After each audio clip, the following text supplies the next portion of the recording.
Good morning, student. Today we are going to discuss isoelectric focusing gel electrophoresis. But before I start, I will tell you about the application of SDS page, which I discussed in my last lecture.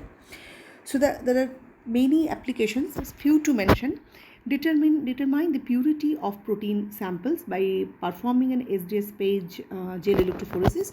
You can determine the purity of protein sample, determine the molecular weight of protein. Basically, the protein gets separated based on their molecular weight, so you can determine its molecular weight if you run a marker. That means a known proteins whose molecular weight already been known. So if you then compare your unknown protein with the known protein, how much they have co-migrated, how far, or whether exactly they are co-migrating, by comparing you can predict the molecular weight of protein. Identifying disulfide bond between the protein, the subunits also you can distinguish. Maybe in a native gel it was showing one single band, but when you run the denaturing gel, that means the SDS page, that single band now is giving more than one band. So that gives an indication that there is a subunits are also there which were linked with disulfide linkage, bond linkage. Quantifying the proteins, you can estimate how much protein is present, and this is the first step of the Western blot technique. So to do one Western blot, we first need to separate the protein based on their molecular weight by doing an SDS page gel electrophoresis. Our next topic is isoelectric focusing gel electrophoresis. This is it's a breakthrough in protein separation because even if 0.001 unit of pH different, if it is there between two proteins, it is possible to differentiate or distinguish these two proteins by using this new isoelectric focusing gel electrophoresis technique. Now, to understand that, first you need to understand what is an isoelectric point. Electrophoresis method that separates the protein according to their isoelectric points. It is ideal for separation of amphoteric substance. Separation is achieved by applying a potential difference across a gel that contains a pH gradient. Isoelectric focusing requires a solid support such as an agarose gel and acrylamide gel. So the first thing is that what is isoelectric point? It is a pH. Remember, it is a pH.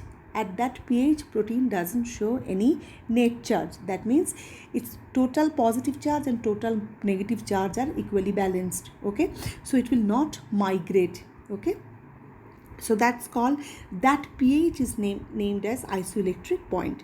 So to separate, here we are separating the protein based on their isoelectric point. So in order to do, we need to make an pH gradient inside a solid support. What is the solid support we are using? We are using either agarose gel or polyacrylamide gel. But as you know, the gel, this agarose and polyacrylamide, they are inert. They generally don't have any electrical property. So to make the pH gradient, we need to add some substance. So isoelectric focusing gel contains synthetic buffers that we call ampholytes. Remember, we call them ampholytes that smooth the pH gradient. Ampholytes it's a complex mixture of synthetic polyamino polycarboxylic acid. It is commercially available. That is two names here mentioned. One is BioLite, one is Pharmalite, based on two different companies. So with the help of these ampholytes and the solid support, either it is agarose or acrylamide, we can maintain a pH gradient, and then we can do this separation. This gives a good separation with a high resolution compared to any other method. The best thing about this thing, we can differentiate a very minutely differently pH difference between the two proteins. That also can be distinguished by performing this electrophoresis. Now the resolution depends on, meaning how good you will be getting the result. It depends on the pH gradient, how nicely you have created a pH gradient, thickness of the gel, time of electrophoresis, applied voltage, diffusion of protein into the gel, which is very nominal here. Now, a little bit about in a flow chart I have prepared that the different step of the preparation of the gel.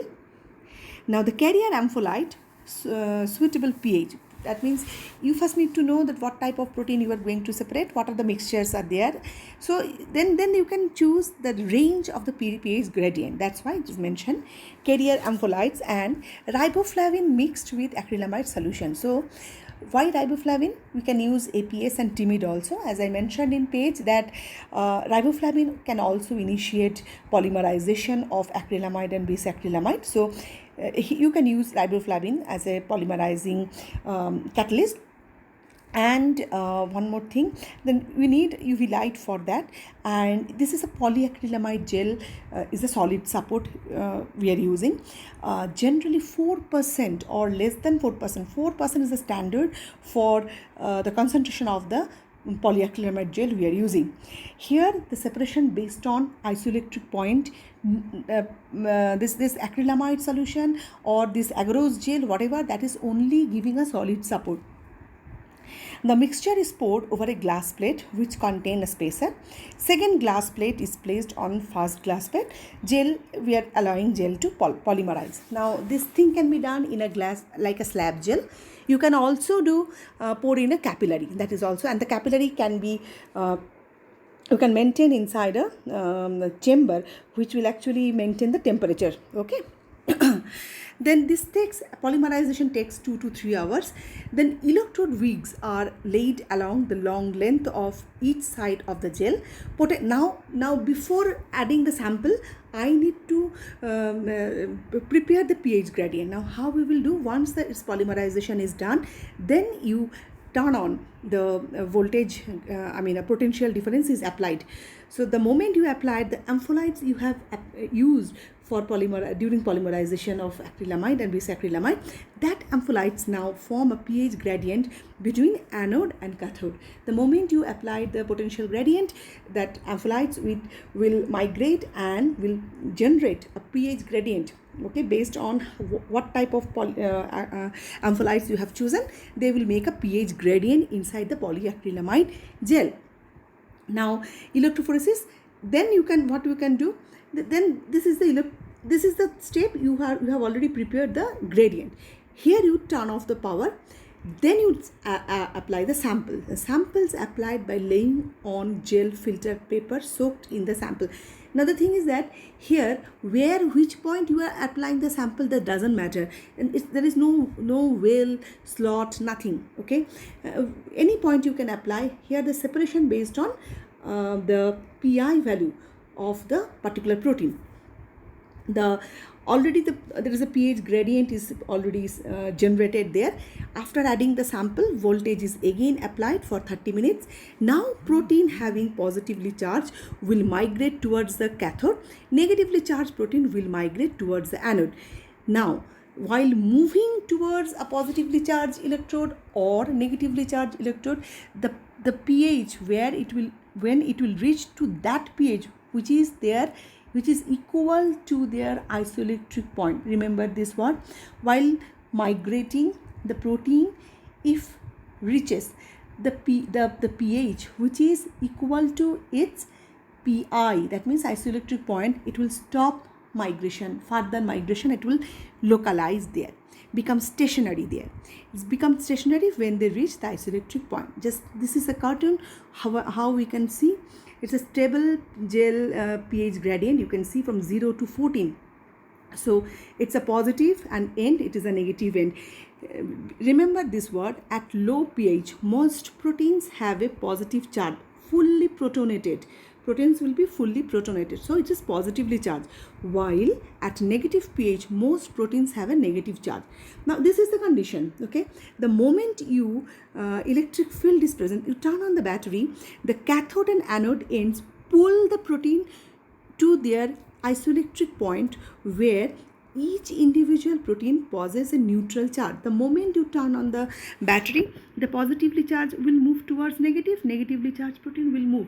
The moment, and remember one more thing, the entire gel, there is a pH gradient. When they will reach to the pH meaning the pH which is their isoelectric point, that point when they'll reach, there will be no further migration. They will be stationary at that pH. The protein stopped migrating because they have reached their isoelectric point at a unique pH level. So different, as much as gradient you can create, more number of protein you can be separated. This is the beauty of this technique. Now again, after once this 30 minutes run you have done, what you need to do, the gel is, after you stop the gel run, then the gel is washed with trichloroacetic acid. It will precipitate the protein. This precipitate the protein and allows smaller ampholytes to be washed out.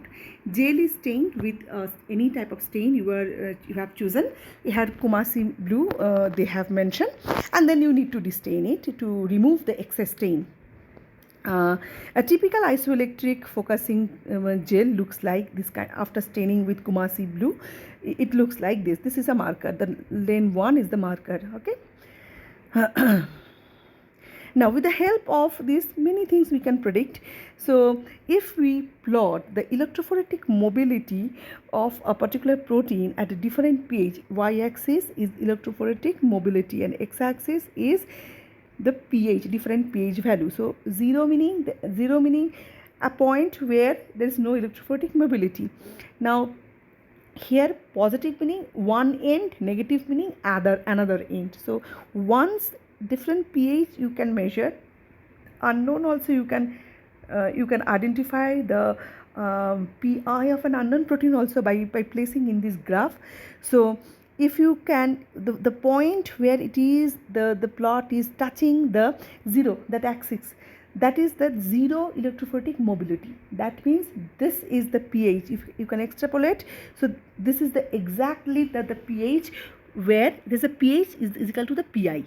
Okay, so each protein has their own pi. That means the pH, always write the word that is a pH at which the protein has equal amount of positive and negative charge. That means the net charge is 0. So by plotting this kind of graph for an unknown protein also we can determine its pi. Now here what we are mentioning the same thing, pH gradient is there, a mixture of ampholytes we are doing. Pi of proteins can be theoretically predicted if it is possible. Therefore isoelectric focusing can also be used for protein identification. So we can predict also that what type of protein we are going to separate, probably separated by using this method. Next is the application of this procedure. Proteins that by as little as 0.001 pH unit can be separated. So this is a very much a useful process, useful technique where we can separate protein based on their pi value. As separating, it is as spreading of band is minimized. Okay, the thing is that the diffusion thing is not working here because we are precipitating the protein here and that will be localized with the help of the ampholytes.